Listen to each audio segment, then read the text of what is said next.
You're the truth, and you do it all so natural. You're so strong, and you show it anything. If you want it, it's yours. It's yours. You can have it all, yeah. Up early this morning, and I know God smiled on me. Ain't no time to sleep, no, no. I can't wait to start my day because I know it's gonna be beautiful like me. Hey, you, you're so beautiful. You're the truth, and you do it all so natural. You're so strong, and you show it anything. If you want it, it's yours. It's yours. You can have it all, yeah. Hey, you, you're so beautiful. You're the truth, and you do it all so natural. You're so strong, and you show it anything. If you want it, it's yours. It's yours. You can have it all, yeah. I look into my mirror, I love everything I see. Ain't no mistakes on me, no. I always remind myself there ain't no other me. Can't nobody else be. Hey, you, you're so beautiful. You're the truth, and you do it all so natural. You're so strong, and you show it anything. If you want it, it's yours. It's yours. You can have it all, yeah. You can have it all, yeah. Hey you, hey you, hey you, hey you, hey you.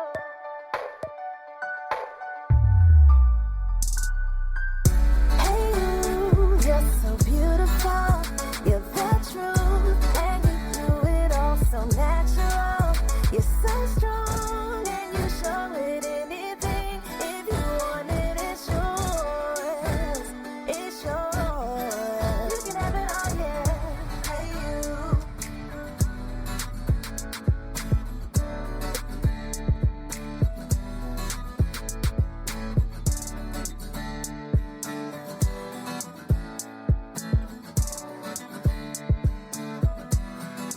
You can have it all, yeah.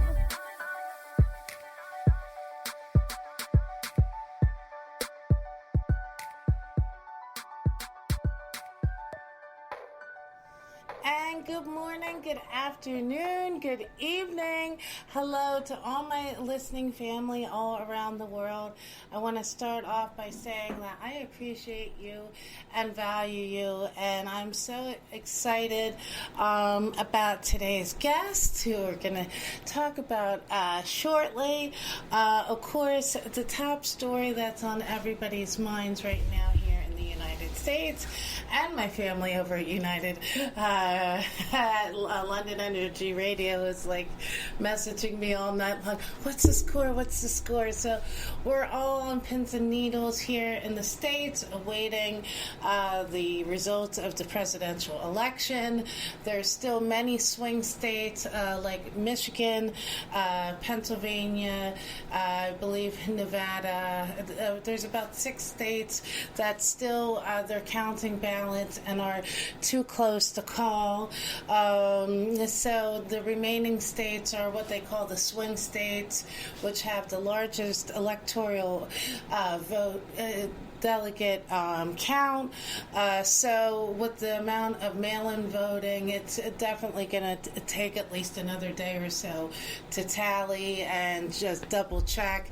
Pennsylvania still has 1 million mail-in ballots still to be tallied. Of course, in true Trump fashion, he already declared himself the winner yesterday, even though he only has 213 electoral votes, and you need 270 to win, you know. But when did Trump ever follow the law?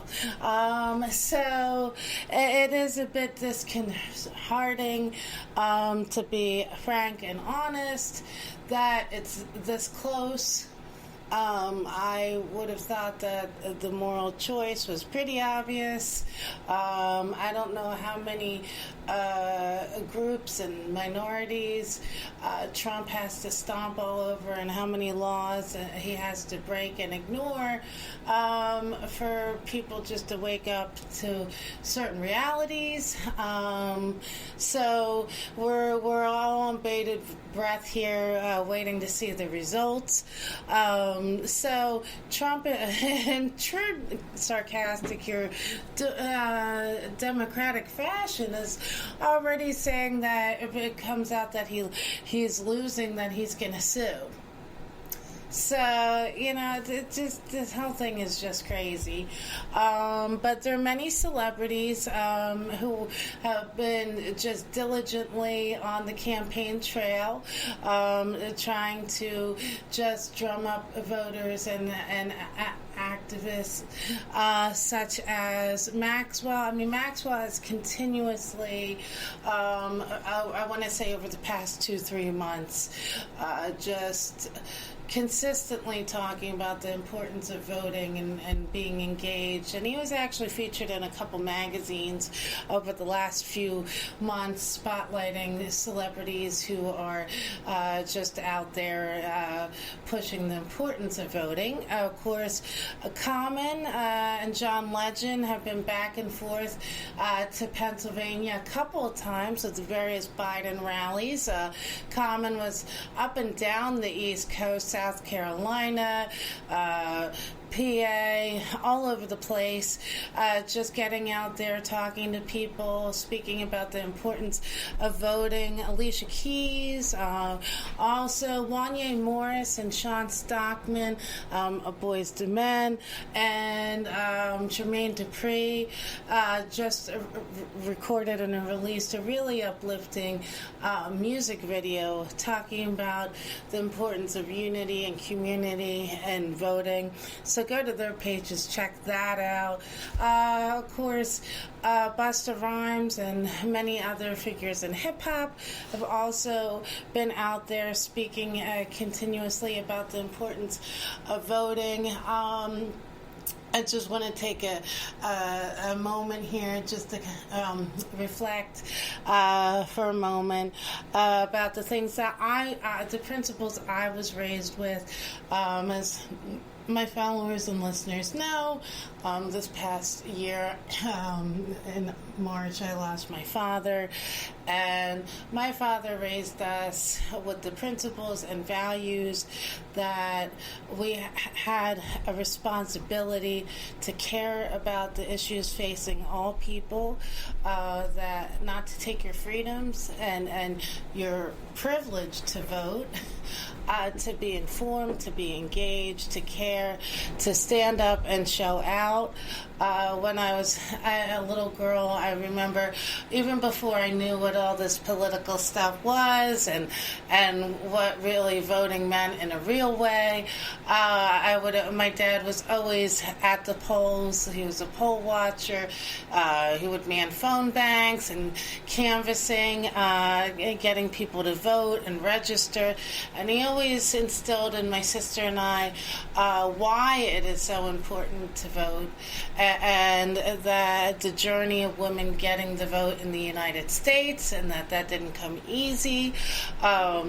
And so from the point in which I was able to vote and volunteer, over the decades, my sister and I always volunteered and were canvassing. And of course, life takes you in different directions and responsibilities, so maybe you don't have the availability to do that, but there's always ways that you can still be engaged, from emailing your friends to talking about the issues and round tables in everyday life at the workplace. And it was sad this time around. I missed my dad. Always would call us and say, "Did you vote? Did you vote?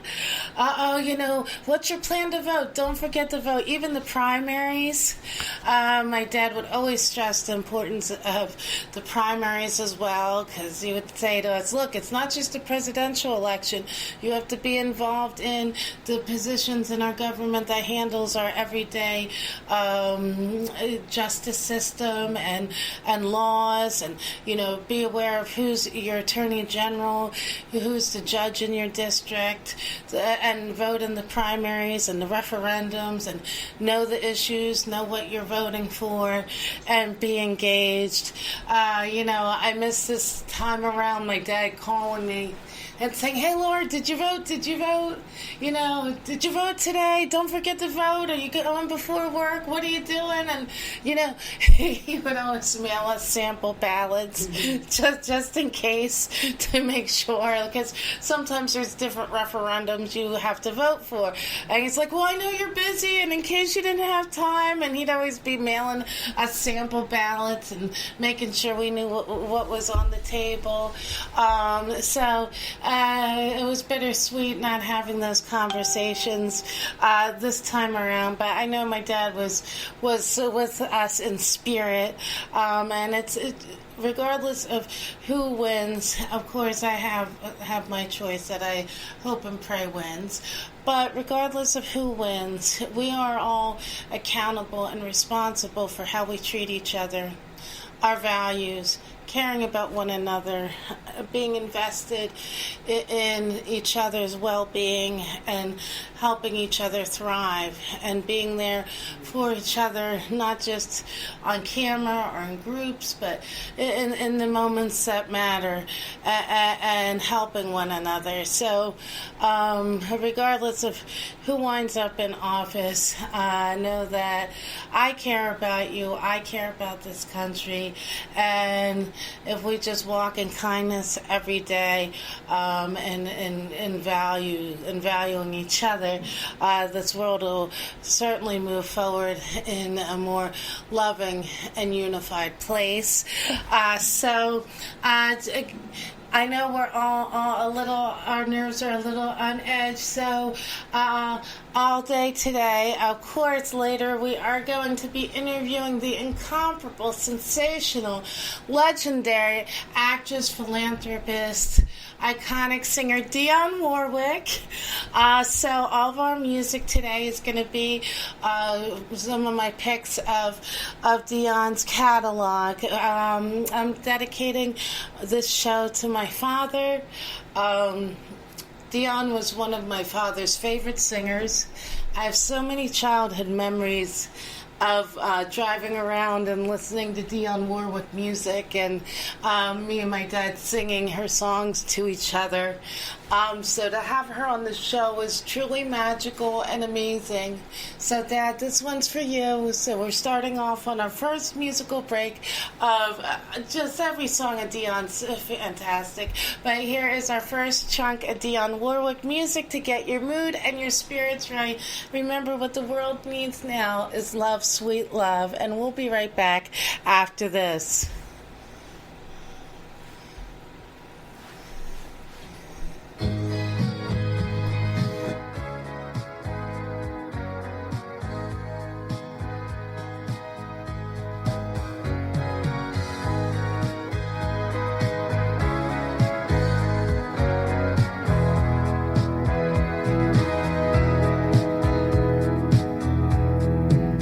I got to say it, and it's hard for me.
kiss a guy, you get another chance to catch pneumonia. Then you do, and never fall, never fall in love again. Don't you know that I'll never fall in love again? Don't tell me what it's all about, 'cause I've been there and I'm glad I'm out of those chains that bind you. That is why I'm here to remind you, what do you get when you fall in love? You only get lies and pain and sorrow. So for at least until tomorrow, I'll never fall in love again. No, I'll never fall in love again.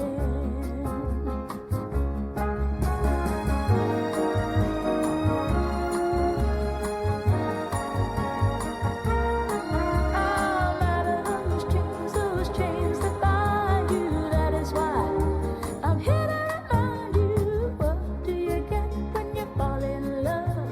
You only get lies and pain and sorrow. So for at least until tomorrow, I'll never fall in love again. Don't you know that I'll never fall in love again? I'll never fall in love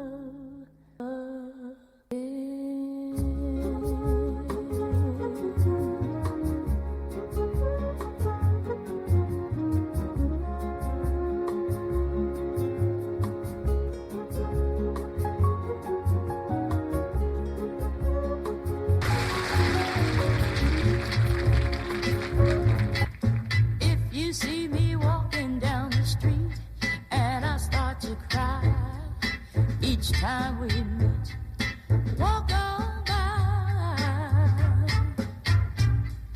walk on by. Make believe that you don't see the tears. Just let me grieve in private, 'cause each time I see you, I'll break down and cry. Walk on by, don't stop. Walk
Been recording her for the last 2 years. So pleased with the success that she has attained here and in my country. I'd like to bring out Dionne Warwick singing Anyone Who Had a Heart.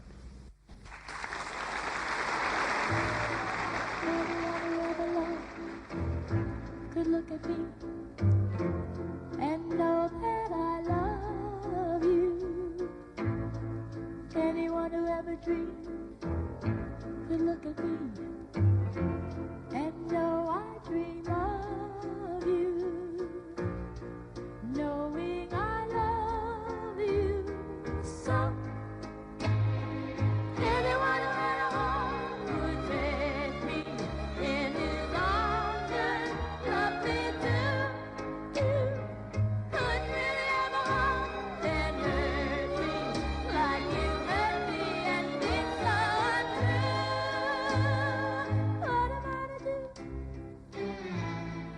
Every time you go away, I always say, well, this time it's goodbye, dear. Loving you the way I do, I take you back. Without you, I die, dear. Knowing I love you so. Anyone who had a heart would take me in his arms and love me too. You could never have a heart and hurt me like you hurt me and be so true. What am I to do?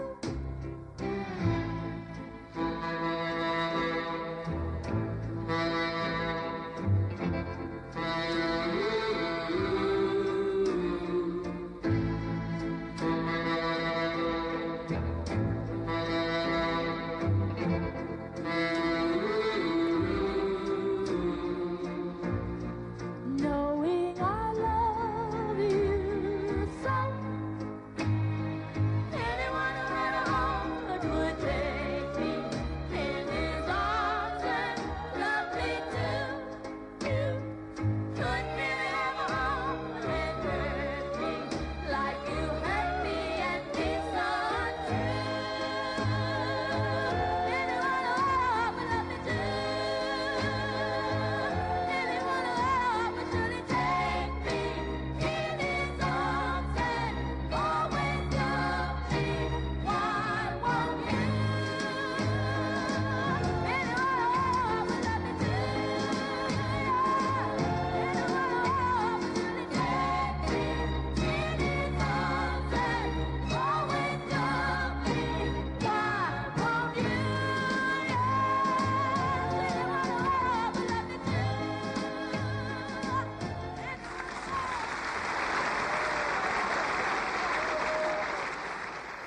And welcome back to Style and Empowerment Chat with Laura and Friends Radio as we take our stroll through the illustrious and amazing catalog of Grammy Award winning songstress, actress, activist, icon, Miss Dionne Warwick.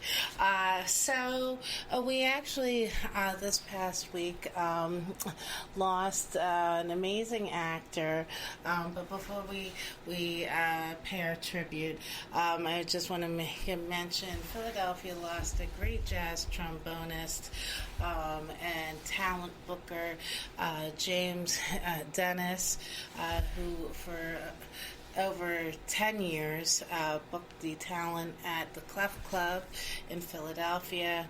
I had the pleasure of meeting James a couple of times.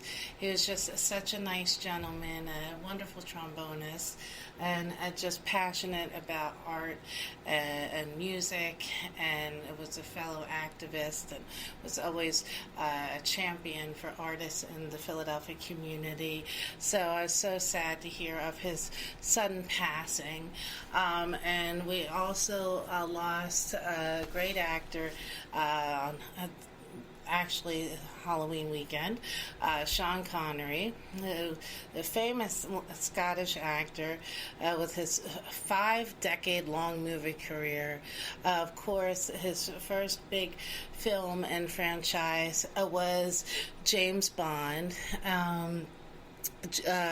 Sean Connery grew up in Edinburgh, Scotland, where actually my sister was born in Edinburgh as well. And he did a tour in the Royal Navy, and he worked a number of small jobs until he auditioned for a role in the play South Pacific in 1953. He went on to star in several James Bond films, and he was the Bond that announced the unforgettable tagline, "The name's Bond, James Bond." He introduced the sexy, charismatic swagger to the secret agent that would make him and the series so successful. Sean Connery was awarded a knighthood in 2000 for his contribution to the arts. He starred in Alfred Hitchcock film Marnie opposite Tippi Hedren, who of course is Melanie Griffith's mother. He was part of the cast of the original Murder on the Orient Express. Of course, he played Indiana Jones's father in Steven Spielberg's 1989 Indiana Jones and the Last Crusade, which also starred a young River Phoenix as the young Indiana Jones. And he won an Academy Award for his Best Supporting Actor role for his performance as Chicago cop Jim Malone in the 1987 film The Untouchables.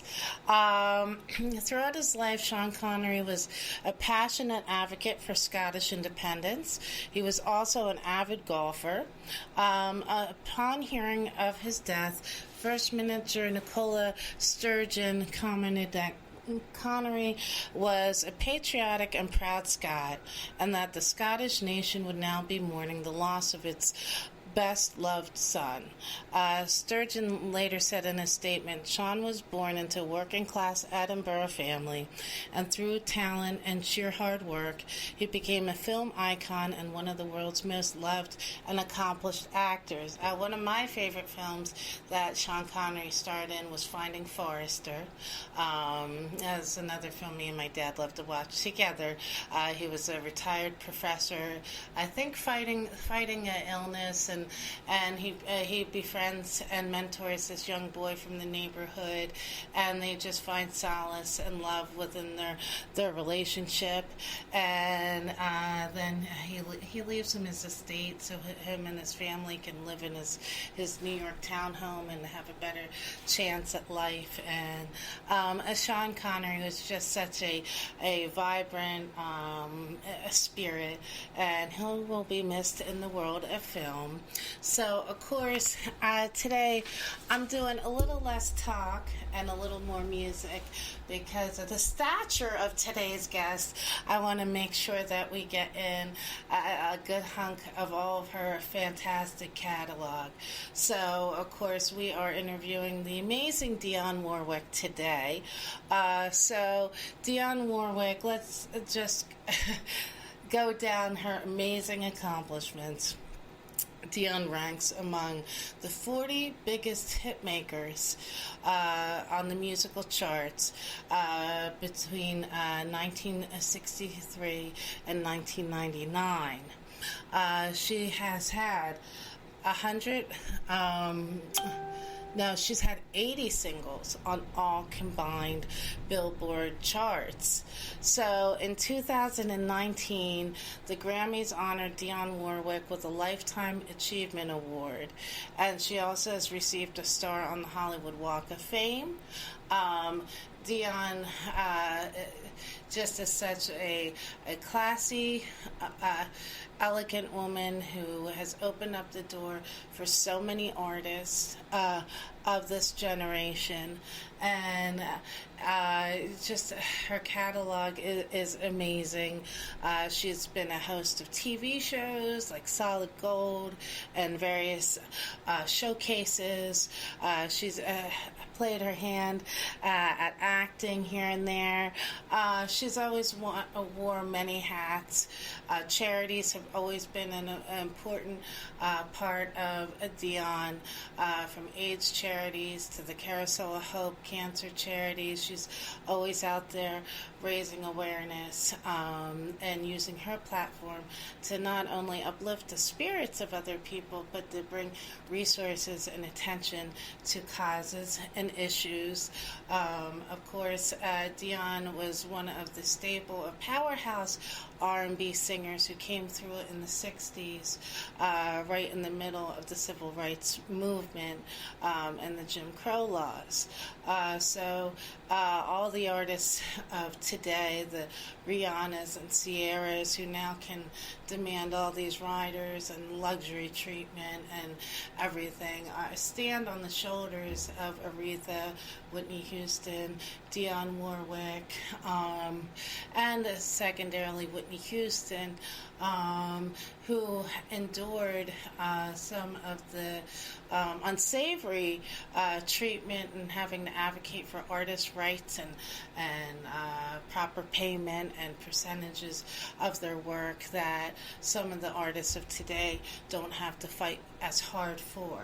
So not only do we owe Dionne a debt of thanks for all the amazing uplifting music in R&B, gospel, pop, but also for the doors that she opened up for all artists. So she's collaborated with so many amazing artists, from Barry Gibb to the Bee Gees to Elton John, Stevie Wonder, Michael Jackson, Luther Vandross, Barry Manilow. And so we're going to go all into her hits, collaborations, her impeccable, amazing fashion style, and just her longevity of over 50 years in the music and recording industry. So we're going to pop into another musical break of Dionne, and when we come back in the 1 o'clock hour, we will be interviewing the one and the only Dionne Warwick. So I'm so excited. This is just such an honor, and so amazing. So I think Lady C just popped off. Lady C? Oh, all right. Well, we have more things we can. Well, so I know we're all stressed, so I'm going to wash you over with some more amazing Dionne Warwick music. Let's just keep the light and love and positivity, and we'll be back with more after this and our interview with international recording artist, legendary superstar Dionne Warwick.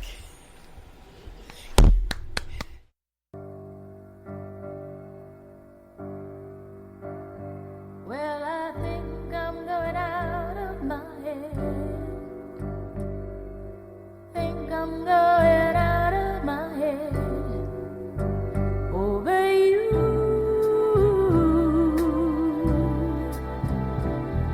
Over you. I want you to want me. I need you so badly. Can't think of anything but you. And I think I'm going out of my head, 'cause I can't believe the tears that I shed over you. Over you. I see you each morning, but you just walk past me. You don't even know that I exist. I'm going out of my head over you, out of my head.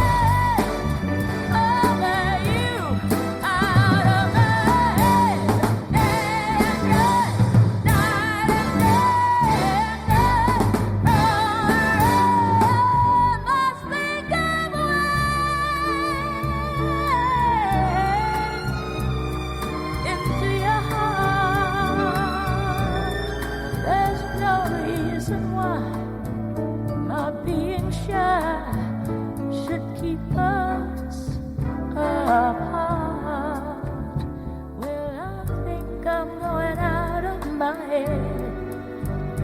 Yes, I think I'm going out of my head. I'm going out of my head. Over you, out of my head. Over you, out of my head. Night and day, night and day.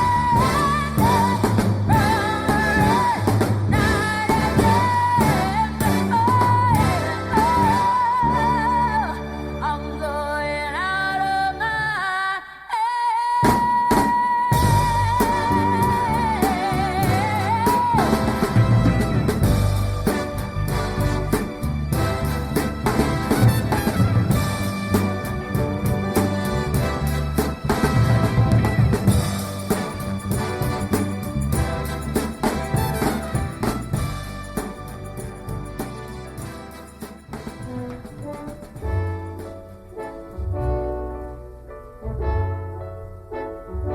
What the world needs now is love, sweet love.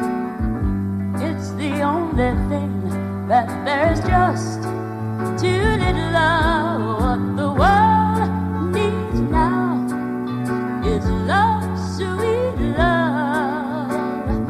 No, not just for some, but for everyone. Lord, we don't need another mountain. There are mountains and hillsides enough to climb, and there are oceans and rivers enough to cross, enough to last till the end of time. What the world needs now is love, sweet love. It's the only thing that there is just too little of. What the world needs now is love, sweet love. No, not just for some, but for everyone. Lord, we don't need another meadow. There are cornfields and wheat fields enough to grow, and there are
fantasies and made each one come true.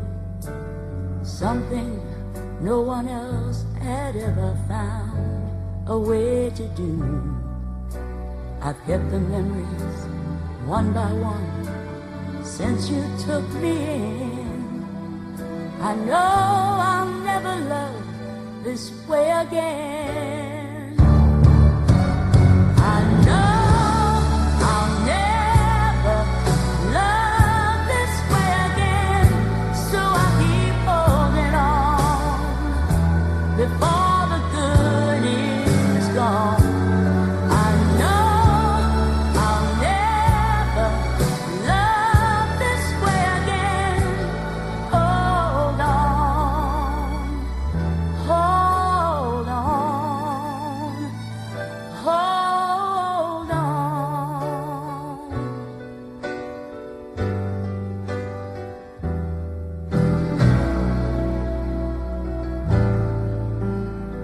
A fool will lose tomorrow, reaching back for yesterday. I won't turn my head in sorrow if you should go away. I'll stand here and remember just how good it's been.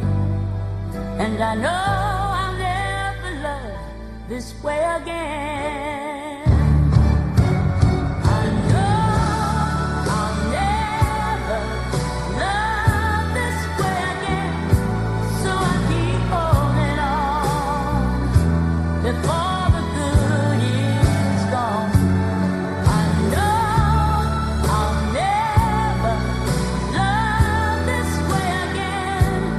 Hold on, hold on, hold on.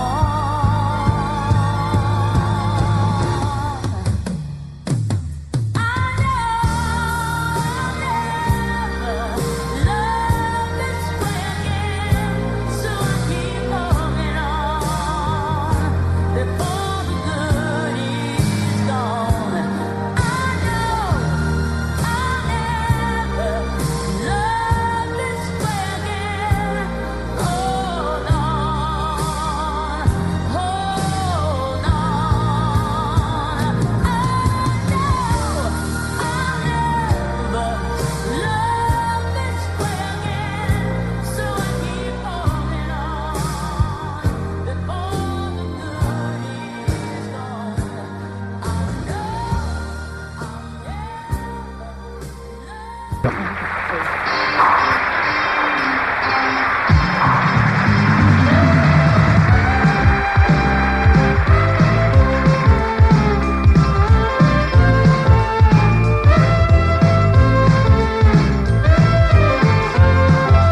moment I wake up, before I put on my makeup, I say a little prayer for you.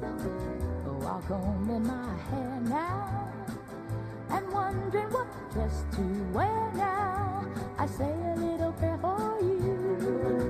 Forever, forever, you'll stay in my heart, and I will love you forever and ever. We never will part. Oh, I'll love you together, together. That's how it must be to live without you. Would only mean heartbreak for me.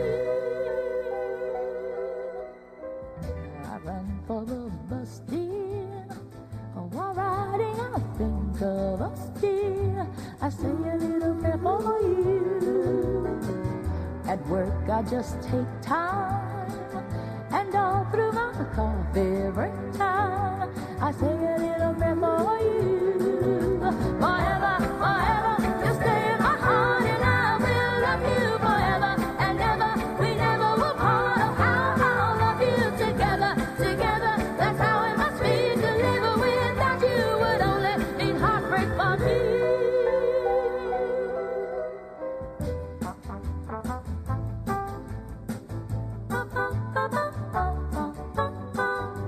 I say a little prayer for you.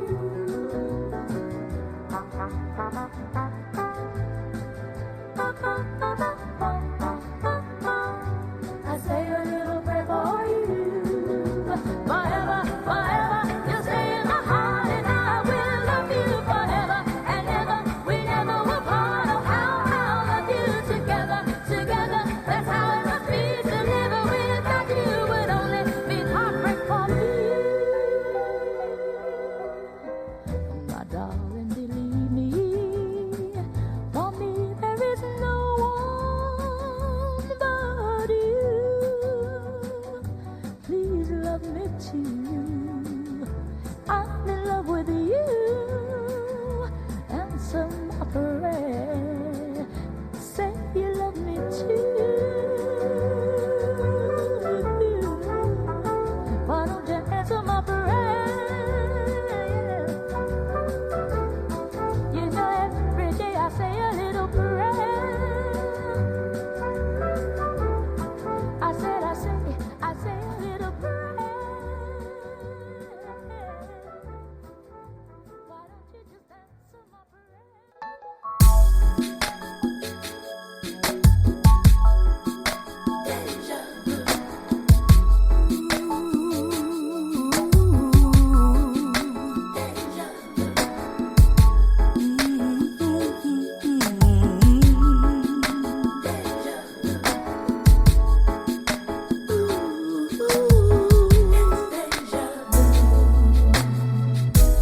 This is insane. All you did was say hello, speak my name, feeling your love like a love I used to know long ago. How can this be? You're a different space in time. Come to me. I feel like I'm home in a place I used to know so long ago. They call it deja vu.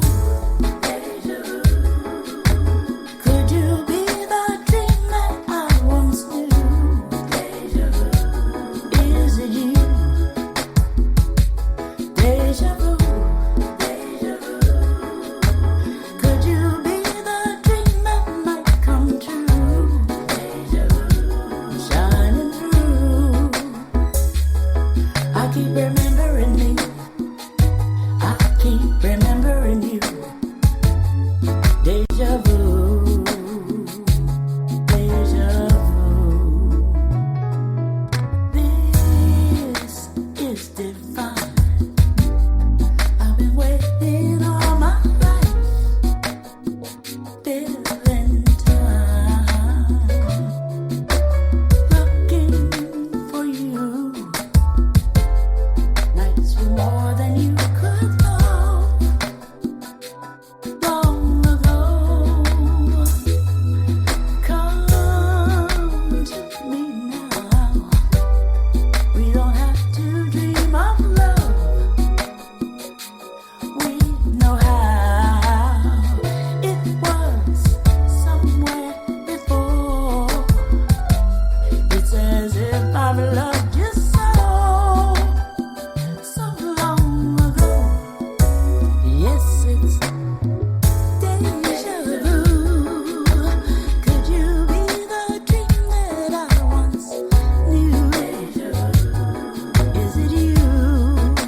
speed your love to me.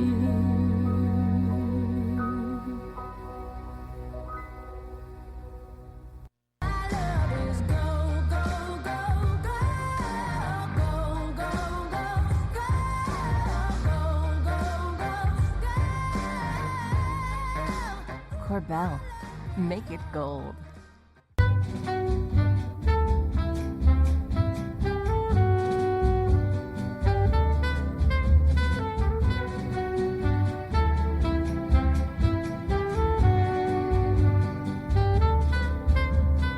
I know that the road to love can be paved with tears. Maybe I'm a fool to love you, knowing life is cruel. Only the strong, only the brave can survive all the heartaches that tear most people apart. Can survive all the heartaches and still keep love alive in your heart.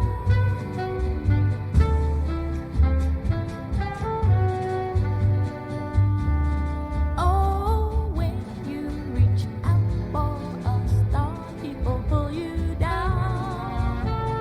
Swear to be true is easy, but I'm telling you, only the strong, only the brave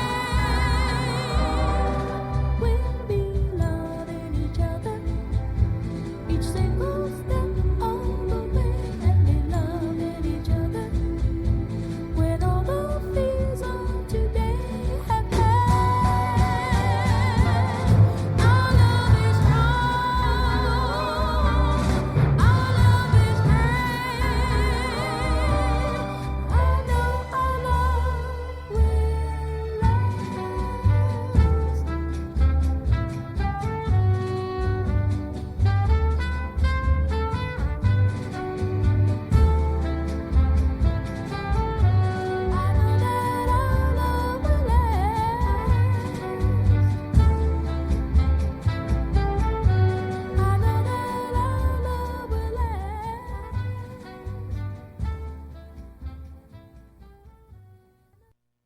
Our home. It's where we feel our safest, where we come together.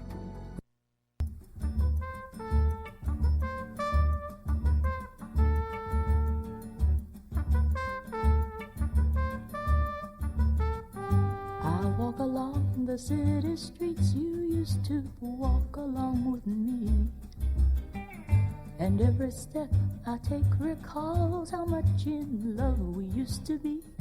Oh, how can I forget you when there is always something there to remind me? Always something there to remind me. I was born to love you, and I will never be free. You'll always be a part of me. Oh. When shadows fall, I pass a small cafe where we would dance at night. And I can't help recalling how it felt to kiss and hold you tight. Oh, how can I forget you when there is always something there to remind me? Always something there to remind me. I was born to love you, and I will never be free. You'll always be a part of me. Oh, oh, oh, oh, oh, oh.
The Style and Empowerment Chat with Laura and Friends at Radio.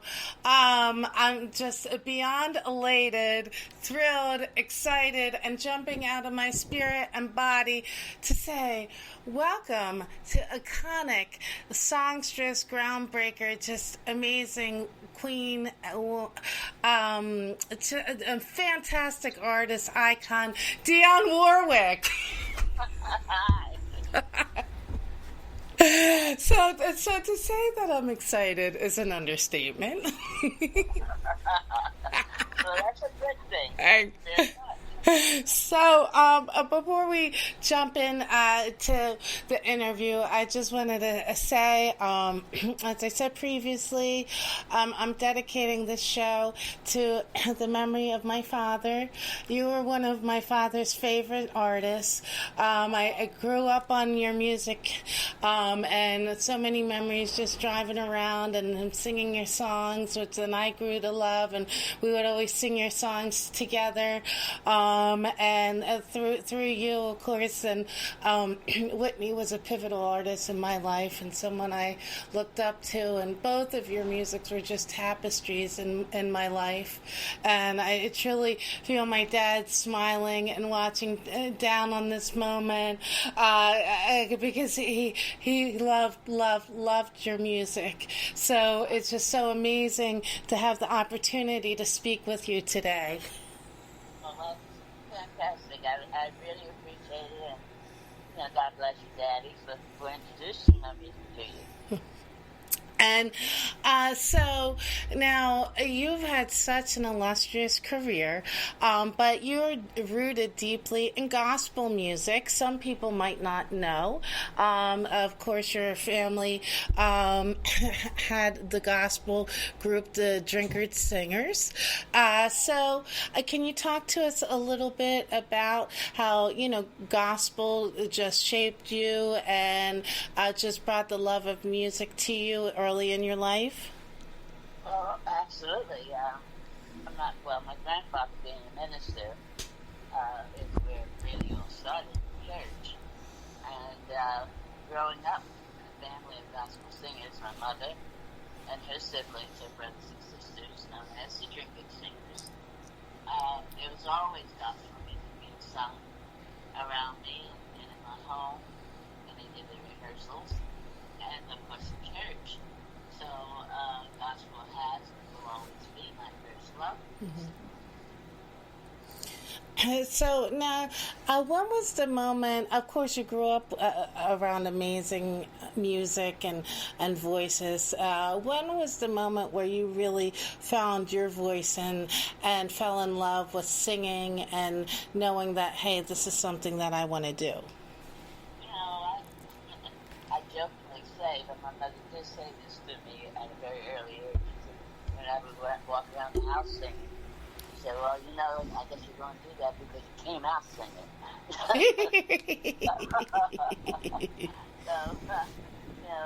like the old saying goes, the apple doesn't fall that far from the tree. True. When you're around that kind of music all your life, it just seems to be what is preordained. Mm. And, of course, many people might not know, but you actually have a degree in music education. And before you launched your award-winning singing career, you had thought about being a school teacher, right? Yes, I was going to teach school, secondary level, music education. And, what curtailed that was I had a hit record. So I had no choice but to put that on the back burner for a minute. All of a sudden, I've been doing it now for almost 60 years. Wow. It's so just amazing when you think about it, and time just flies. Yes, And you're like, wait a minute, 5 minutes ago I feel like I was 12 years old, but looking in the mirror, that's not the case.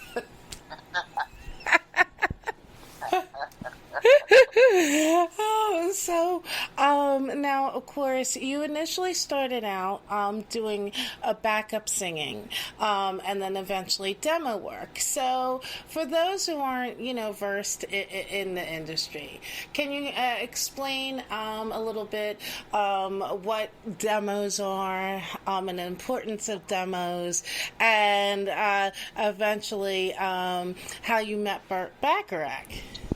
Yes, well, background work is when you've heard it several times on recordings. The ones, the oohs and the ahs and the occasional yay. A demonstration record simply is when a composer writes a song and I would go in to record it. They would then submit that song to an artist that they had in mind to record that song to the label that they were recording on. Mm-hmm. And so I was doing demonstration records and background work, which also helped to supplement the cost of my college education. Sure. And of course, I'm sure that, besides, like you said, for up-and-coming artists, like they say, working actresses, working actors, working singers, it's a good stream of reliable income. But as you're finding your style and voice as an artist, being a background singer, I would imagine also has its assets because you can work on harmonizing, finding different styles, flexing to other kinds of musical collaboration. Mm-hmm. Absolutely. Well, harmonizing that was nothing new to me. Sure. The fact that singing gospel, and I had a gospel group, so that was all a part of what we did. As a matter of fact, it was our group that did most of our background work. Mm-hmm. So, but when you find your own voice, it's not a case of all of a sudden here she is. It was a case of a female named Florence Greenberg, who was the proprietor of Scepter Records.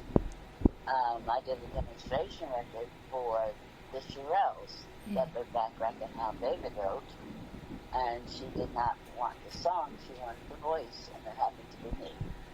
And as long as it didn't interfere with my education, as I explained to Bert and Hal when they kept badgering me to record, I would consider recording. And one thing led to another, and, well, here I am. Right? So, your debut hit was Don't Make Me Over, of course, produced by Burt Bacharach. So, And Al David. Never forget Al David. And Al David. Now, I hear that there's a funny story behind the song Don't Make Me Over. Well, I know I thought it was not funny. Right, exactly. So I did a demonstration record called Make It Easy on Yourself.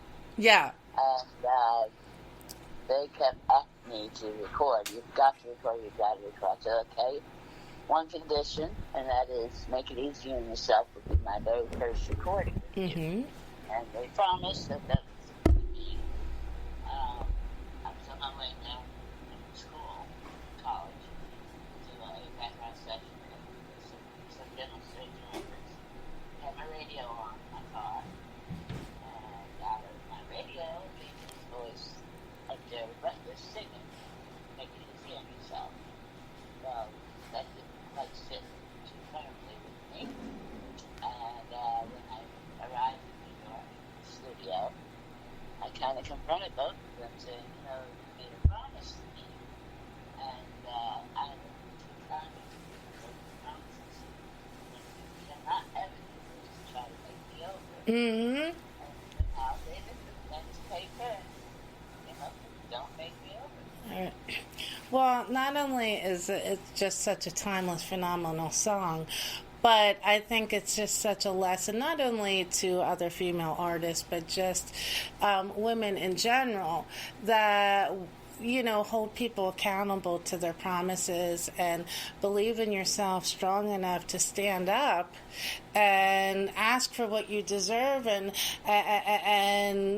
speak up. Yes, never had a problem with that. Yes. I was taught to always, say what I had to say, Hmm. and make sure that it was respected. Yes. With respect. And, I had no problem saying what I had to say because that's the way I felt. Hmm. And that's another, just so many ways, but right here, this is another way that, Dionne, you have opened up and been a role model for so many women, especially in the recording industry, not to be afraid to stand up and demand the respect and their artistic integrity and not let this industry roll over them. Exactly. That's what it kind of concerns me a lot. So, ladies were in the industry, And it's, they're kind of manipulated into doing and being and saying things that they're really not at all that. That's they're created to be. And especially as a new artist, oftentimes this business, whether you're an actress, singer, what have you, in entertainment, they don't want to really listen to the voice of the talent. They just want to put them in a box and a formula and click, click, click. This is going to make it be commercially successful and make us all money. And because, quote, you haven't proven in money what you can generate, they think that you don't have the right to say, like, how you want to be dressed or what you want to perform. So it's so important that, artists hold firm to who they are, not only as artists but as people. Right, exactly. Always, first of all, never lose who you are. Yeah. That's very important. You always know who you are. And I think, I like it. So, Yes. I respect what I do and say. Mm-hmm. And it's brought me a long way. I feel Yeah. very comfortable being in my skin. Yes.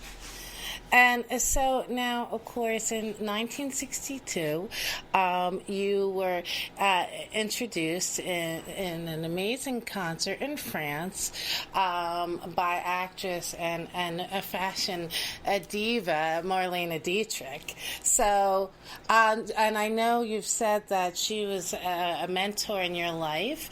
Can you speak to us a bit about what that experience was like, your first tour, being in France, debuting as an artist, and having such a monumental woman, basically as a mentor? Yeah, but Bert was very backward. Mm-hmm. There were so many birds that had points on my life. He was her musical conductor, and when he heard that I was going to appear at the Olympia Theater in Paris, he made a call to Marlene and asked if she would look after the baby. Aww. And she says, of course. And she met me at the airport.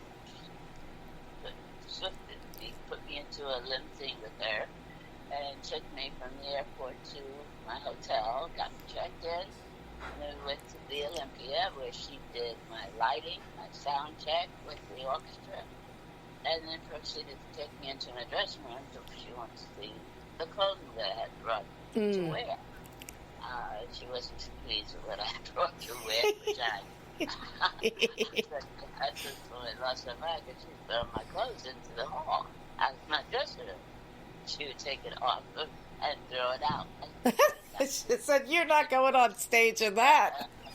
That's exactly what her attitude was. Just basically said, no, you must always wear couture. And of course, little brown girl from East Orange, New Jersey, had never heard that word before. Couture. Okay. What? What's couture? And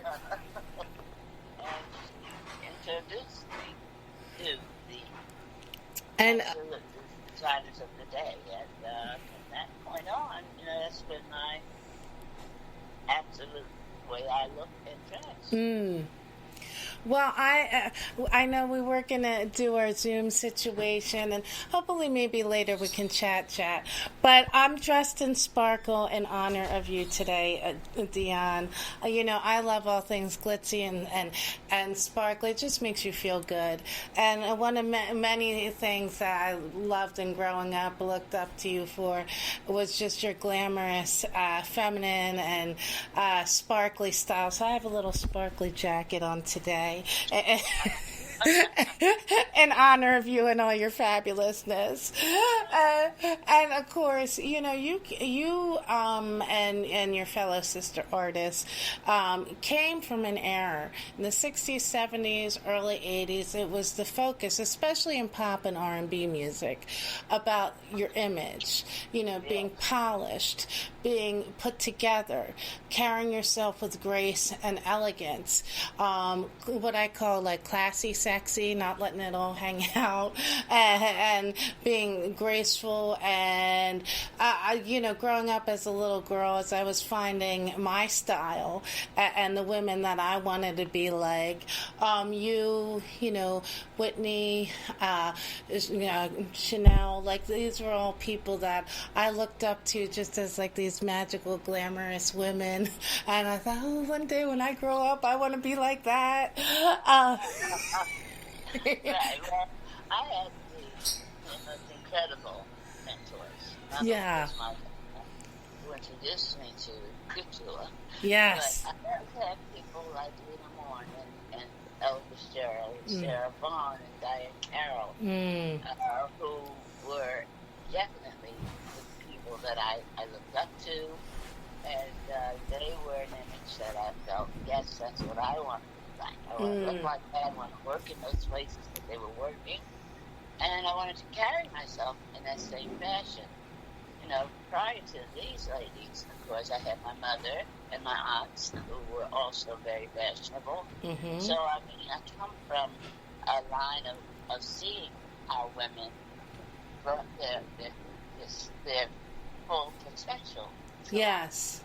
And it certainly helped me. I know that, without a doubt. Mm-hmm. Having mentors like those ladies within the business of show it was incomparable. There's nothing I can compare that to. And really, exemplifies the motto of show business. Giving the visual show, through your performance image, which is really an important element. Absolutely, and people not only come to hear, but they also want to see. Mm-hmm. And they want to see what they imagine you to be. Mm-hmm. And that's what I presented to them, who I was, and that has lived with me for, like I said, close to now 60 years. And now you've collaborated over the years with some phenomenal designers. Of course, you've had a long-standing relationship with the Pierre Cardin brand, Valentino, Versace. So, can you talk a bit about, collaborating with some of those amazing fashion talents, and just what your process is like when you meet with these design houses and decide what you want your looks to be for shows or appearances? Yeah, well, my personal designer at that point in the very beginning of my career was a young man named Michael Travis, who designed specifically for me wonderful clothing that nobody else was wearing, and nobody else could compare to. The international designers that are known as the couturiers of the day, I was introduced to them, and they basically designed for me. I didn't pull off the rack, because they took time to look at me and decide the image that I gave them, what I wanted to be and how I wanted to look, and they went from there. Wow. So it was not you didn't have to be a rocket scientist, in other words. So, since we're on the fashion tip, we're going to jump into talking about music, but this is interrelated. So, among other things, Dionne has also been a TV host. And so, in the early 80s, we were on the end of disco and right before the next waves of pop music and R&B. And there was an amazing show shortly after Soul Train, but before American Bandstand, Solid Gold, and it's I would say contemporary dance fever with Denny Terrio.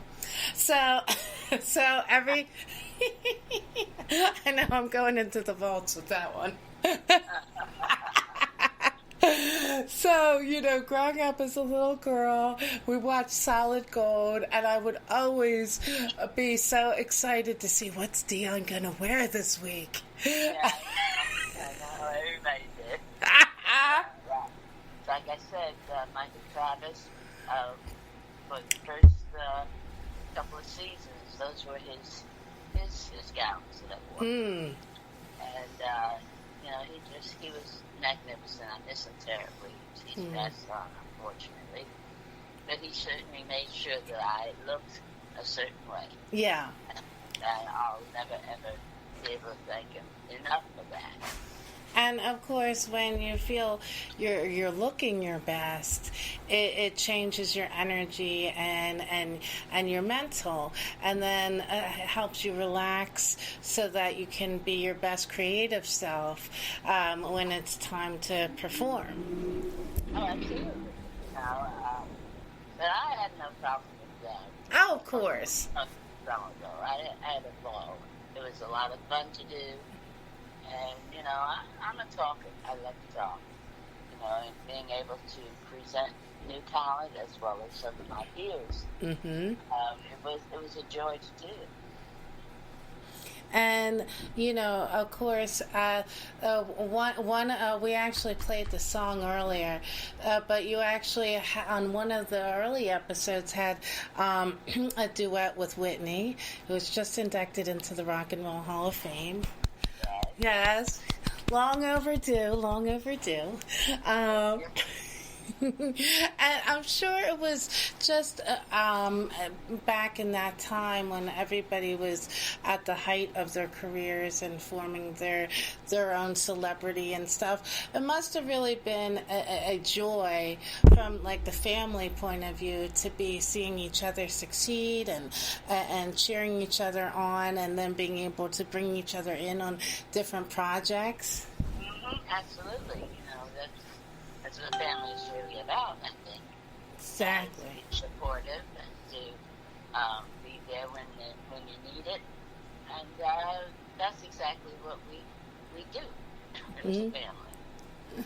And I mean, what an amazing mentor to have as yourself.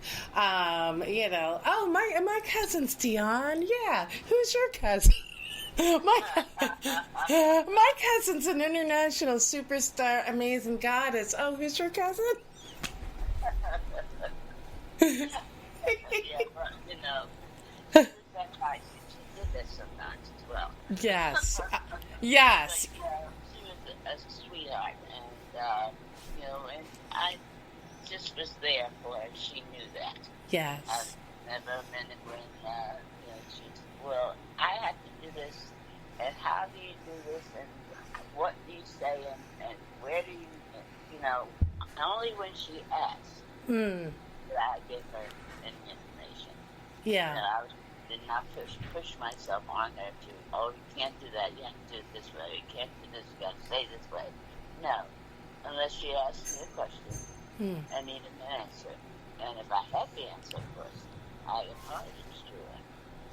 Well, I think that's such an important note you just hit on, that when you're in a mentor-mentee situation, there's that part where you have to step back and just let the person spread their wings and find their own way and just kind of stand back. Exactly. So now, just going through some of my favorite hits. We can't go through all 80 singles today. But picking my cross section of some of my faves and just talking about some of the backstory and all your awards. So another group that I love and me and my father shared in common was the Bee Gees. So earlier we played your hit Heartbreaker. Talk to me a bit about how that collaboration came together. And I was kind of like right on the edge of the end of disco, where disco was sort of influencing R&B a little in the early 80s. Well, Clyde Davis, I was on Arista Records at the time, and Clyde happened to be in Florida visiting a relative of his, and ran into Barry Gibb, at a restaurant, and they started talking. And Clyde let him know that he would love to produce one of the artists at Arista Records. And he had, very conveniently, a roster of the artists on the label. And Barry decided that, I see one that I would love to produce. And it was on Warwick. So that's how that all came about. And we had a wonderful, wonderful time recording. Brothers Gibbs were just genuinely sweethearts. And they took very good care of me while I was in Florida recording. We just had a good time, and he wrote me a wonderful hit record. Well, I think that's such an important ingredient when you're collaborating and writing and recording together is that, your personalities click. Absolutely. That's one of the first things that have to happen, that we get along. Right. It's like you hear some of these stories with some of these artists who have collaborated and they never even hit the studio together and they just mailed in their parts because they didn't like each other and stuff. And that just never made sense to me. I'm like, well, if you don't like somebody, why would you do a piece of work together? Exactly. That's how you can make money. And then you hear it extends like, well, I'm not doing promotion with that person and this and that. I'm like, well, then do something with somebody else that you like. Exactly. It's not that difficult. Right. So now you also some of my other favorite songs, I'll Never Fall in Love Again, with Barry Manilow, who of course was an accomplished artist in his own right, and started out playing piano and writing songs for Bette Midler. So talk to us a bit about that song and collaboration. One of my faves. Well, I know I'll never love this way again. That's the title. Oh, wait a minute. Yes, I'm sorry. I was merging two. Yes, I know I'll never love this way again. Yes. Yeah. That's the song that apparently Clyde had stashed in his vault of songs that he was holding for whoever it is that he thought could possibly do it. And when I finally joined the Arista Records at the very beginning, he was saying, well, we got to find a wonderful producer for you, and can't have anybody that I don't think can compete with what you've already done in the past. So, but I'd love to have you and Barry Manilow work together. And I had to get that to thought. I really did, because of Barry's ability to write songs for himself, produce himself, and record and perform. And the turn I had around to become a producer, I had my trepidations about that. Maybe could he do it or couldn't he? And he convinced me, yes, I can do this. He let me know how much of a fan he was of mine.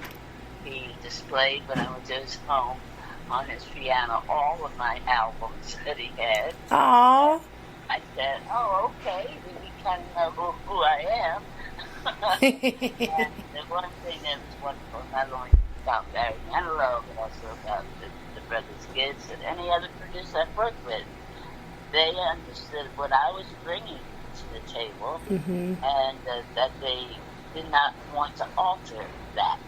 You know, they just wanted to be able to maybe try to enhance what has already been done, and that is really the attitude that Barry had with Mm. people. You know, he said, you know, you're going to be you. I'm just going to write some wonderful stuff for you and sing, and then you take it from there. And that's how that happened. So now, when you're looking, I mean, you've worked with so many amazing songwriters and producers throughout your career. So at this stage, you know, in your life, when you're looking for songs that you might want to do, songwriters, producers, what are the you know, the things that you look for and that make you say, hey, yeah, I want to work with this. Oh, I like that song. I think I'll do that one. You know, the criteria basically for me is lyrics first. Okay. What I'm saying. Very, very, very careful about what I say. I'm a messenger. I'm bringing a message to you. So my messages have always been that of hope and happiness and joy and sometimes a little tear, Right. inspiration. Mm-hmm. And so if I fall in love with what you have for me to say, then musically, of course, it goes along with that. So those are the two criteria. You know, first the lyric, then the music. Because you have to connect with the lyric and the feeling of the song. Absolutely. You know, not necessarily have to connect with it. It's just a matter of, am I able to say these words? You know, do they have enough meaning for me to give that kind of a message to my listening audience? Mm-hmm. Now, when you were transitioning from backup singer to solo artist, of course, we've talked about this with many guests and the importance of A&R back in the day, which now the labels have cut that. You know, what was it like, the process of you transitioning from background singer, studio singer, to, okay, now I'm going to be front and center, this is going to be my performance style, transitioning into being front and center in the music videos and all that, and kind of finding your way? You know, that wasn't very difficult either, based on the fact that I had two of the most prolific songwriters of our time. Yes. And they wrote specifically for me. It was like going to a couture. Yes. Where they put that dress on you and it fits only you. Nobody else can wear it. So the transition to being the lead singer was not very difficult at all. And then being in the studio, I've spent a lot of my life in the studio. Sure. Back up and demonstration records. So the transition was not that very difficult to make. Well, of course, it gives you more ease and confidence when you have fantastic production support around you, because you know they're going to put you on your best foot. Exactly. And I couldn't have asked for a better set of composers than Backrack and David. So now, of course, Dionne has won 5 Grammys, including a 2009 Lifetime Achievement. Hold on, let me put down the phone.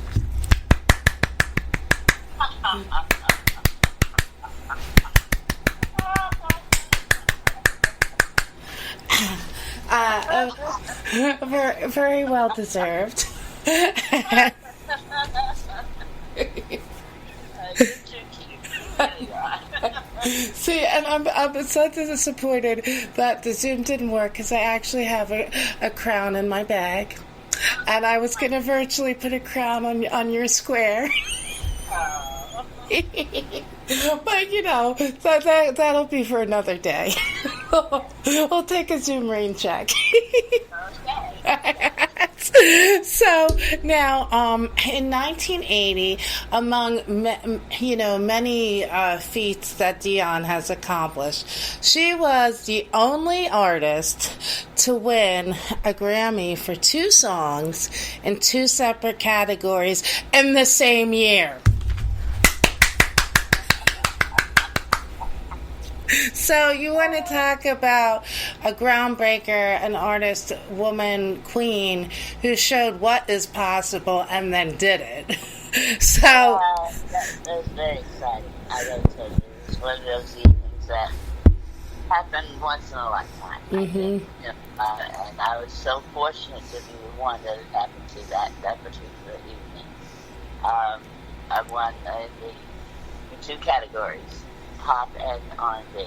In the R&B, I went with Deja Vu, Yes. the female artist of the year, and also in pop, it's your favorite song. Yes. I won with I Know I'll Never Love This Way Again. It was one of the most magical evenings of my life. Yes. I mean, I can only imagine. And it must, too, feel really rewarding when you work so hard and you put so much passion and dedication into what you're doing. And it's truly your God-given purpose to receive that level of respect from your peers.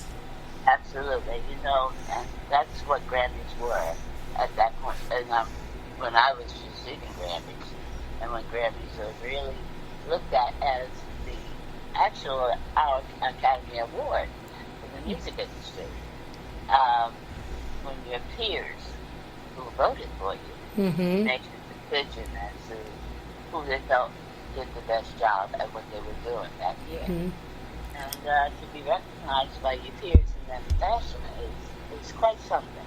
Yeah. Well, just on a personal note, I just have to interject. I know it's different. As my dad would say, same church, different pew. In this moment and speaking with you today, like what we just discussed with you, getting that recognition and winning those Grammys, like I feel that way right now. With my show and my brand and how hard I've worked to grow something from zero to here that uplifts, empowers, encourages people to believe and that big things are possible, and to create a platform of worth for artists at all levels. I feel like right now just having you on my show and that level of yes, you and your show are worthy. Like I'm winning a Grammy, a Tony. Everything all rolled into one, and I just am so appreciative and grateful. I really can't fully articulate it, but I on a certain level can relate to what you're saying, because in this moment I'm feeling that right now. Wonderful. You should. You've accomplished something that you set your mind to do. And congratulations. That's in order. So, one of my other favorite songs of yours, now, of course, throughout the duration of your career, and even right now, you have lent your support, and both personally and as an artist, to many charities, including children's hunger, cancer, and AIDS and HIV has been a big cause that's been very important to you since the beginning of the 80s, when it first came out on this and started claiming lives. So now, in that note, one of your biggest hits, and one of my favorite songs, and my dad's too, was That's What Friends Are For, which you recorded with Elton John and Stevie Wonder, right? And was Patti LaBelle on that one too? Gladys Knight.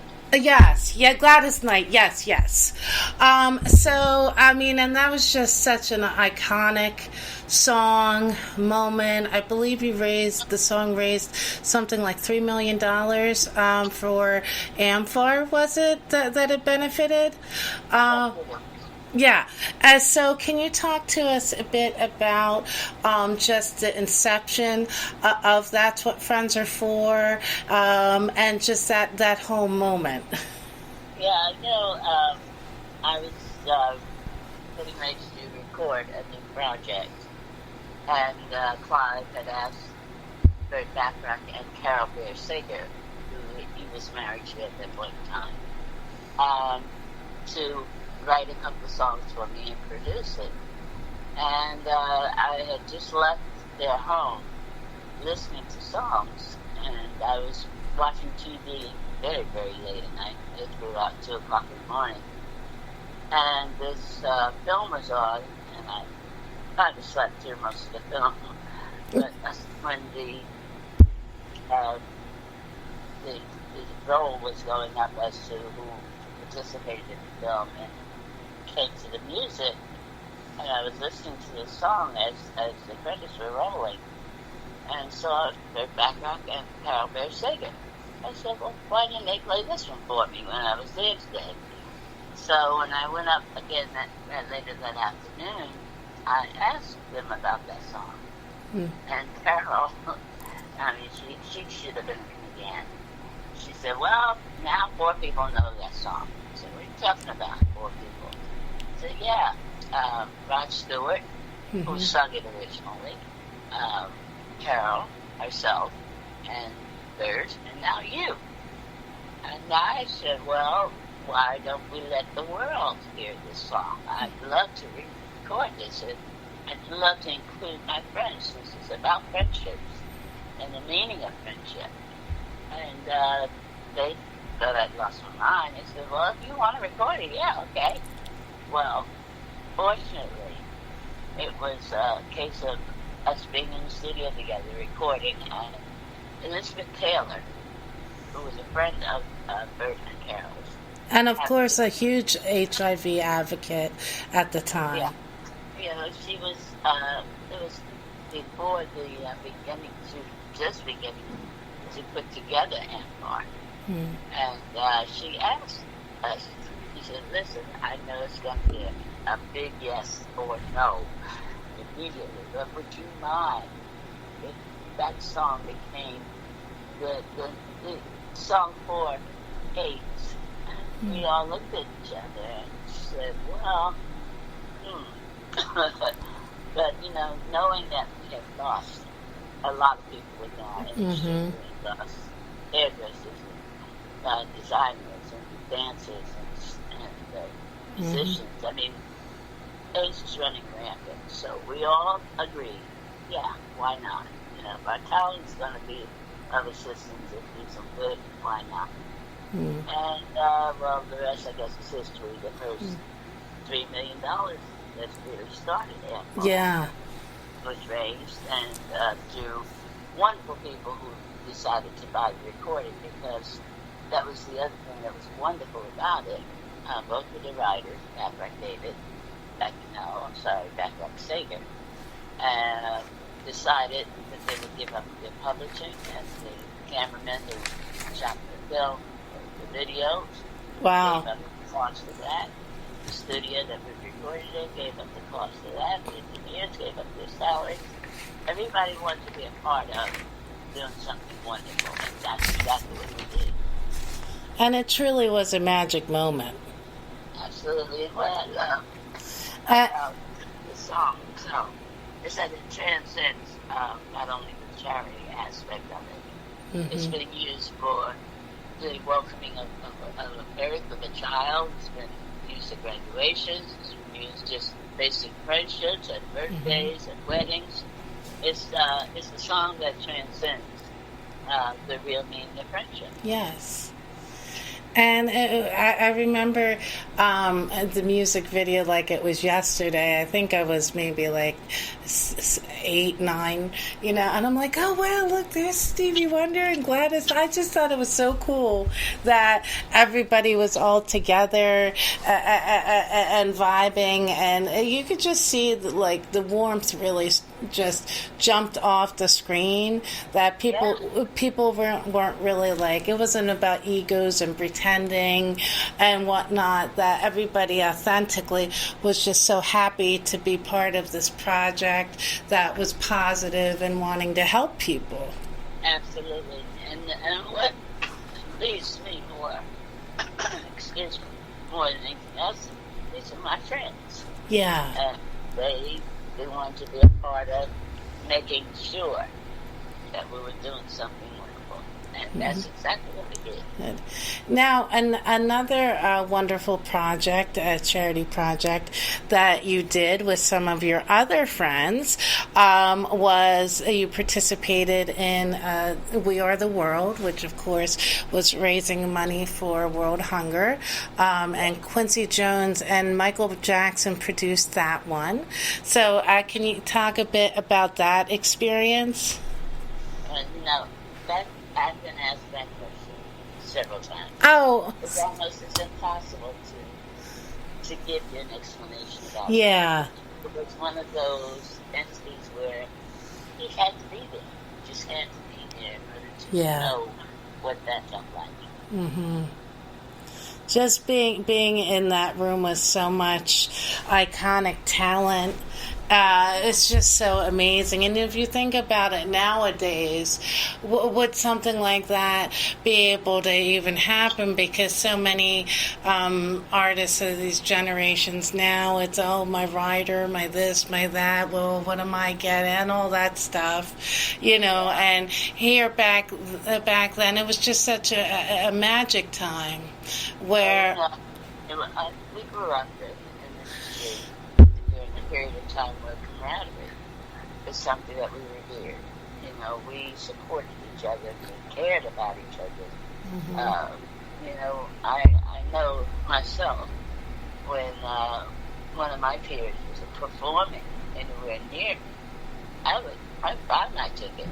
I wouldn't ask for anything. I'd buy my ticket, sit in the audience, and I'd jump in the backstage and say hello to them, and they said, well, why didn't you call me? I said, because why would I want to call you? You got me paid. So, that's something that I don't see in the industry today. I don't see that kind of camaraderie. Yeah. Yes, sadly, you don't really see the sense of community and support within fellow artists now.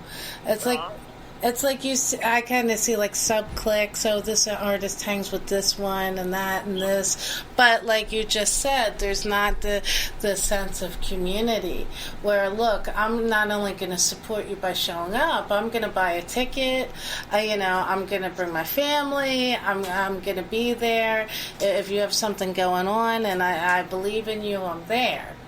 Absolutely. That's what it's about. Mm-hmm.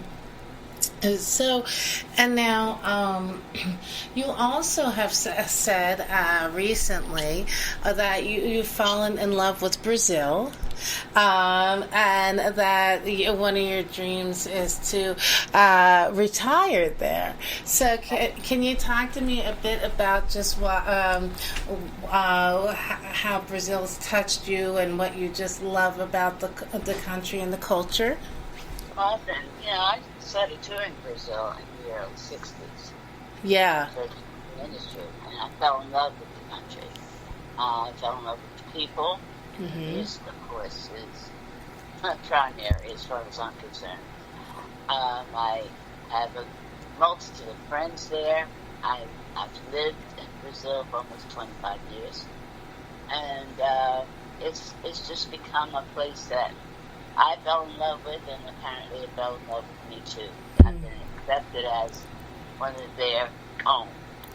In fact, I've been accused of being Brazilian, knowing that I'm not. Who are you? But that's how my friendships and relationships in Brazil have blossomed to be. It's a country that have certain values that I grew up knowing that lost here. Mm-hmm. You know, respect of elders. Their children are primary with them.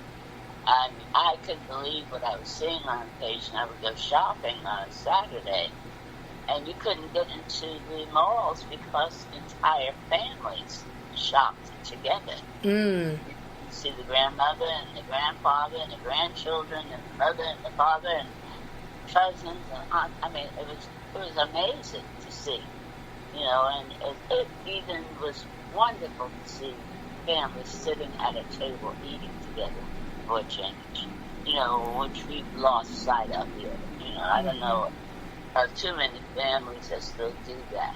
And Yeah. those activities I revere them. I think they're wonderful. I mean, there's so much value in coming together, even if it's just once a week with your family, with your loved ones, having tradition and touching base and putting the phones down and the gadgets and just being present in each other's lives.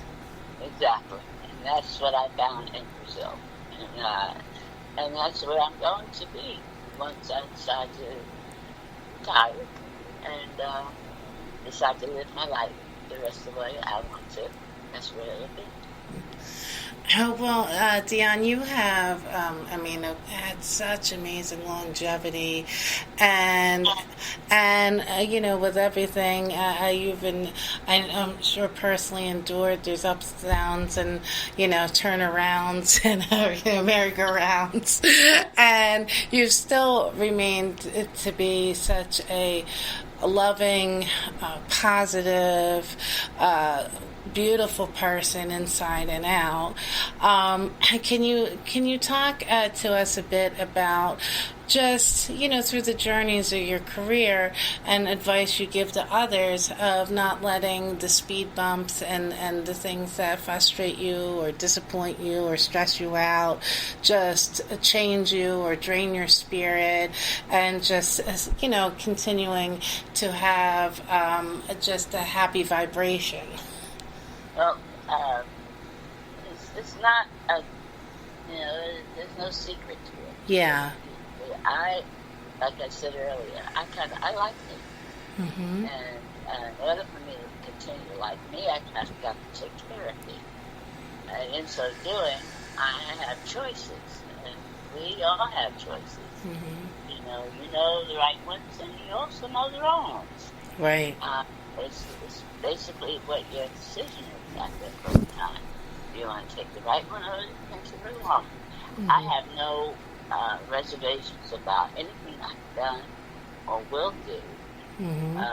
I've not done anything to hurt anyone. Mm-hmm. Any kind of lessons that I have to learn, or the ups and the downs, mm-hmm. I have taken into consideration and have learned from them. So, you know, there's nothing more than believing in who you are. You're the only you have. Mm-hmm. And if you don't revere that, then you got a problem.